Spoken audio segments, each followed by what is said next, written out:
সব সময় আল্লাহর কাছে এই দোয়াটা যেন আমরা করি, আল্লাহ কিয়ামতের দিন তুমি আমার হিসাব নিও না,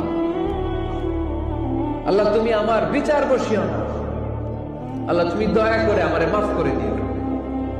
আল্লাহ যার বিচার করবেন ও জাহান্নামে যাবে, আর যার বিচার করবেন না সে জান্নাতে যাবে। আল্লাহ যদি বিচার করে আর পাই টু পাই হিসাব নেয়, নামাজ পড়লি না কেন, রোজা রাখলি না কেন, মিথ্যা বললি কেন, খাদ্যে ভেজাল দিলি কেন, মাছে ফরমালিন দিলি কেন, যৌতুক খাইলি কেন, ঘুষ খাইলি কেন, উল্টাপাল্টা করলি কেন, জিনা করলি কেন, একটার পর একটা প্রশ্ন বানে যদি সেই ভয়ঙ্কর দিনে আল্লাহ আমাদেরকে জর্জরিত করে, আমাদের কোন উত্তর আছে? সেদিন আমাদের বাঁচার কোন উপায় আছে? তাই আমরা সবাই আল্লাহর কাছে দোয়া করবো, আল্লাহ কোনো বিচার টিচার মানি না, কোনো বিচার করতে পারবো না, দয়া করবা। কথা কয় না? কি করবে? এবার আওয়াজ করে বলেন, বিচার চান না দয়া চান?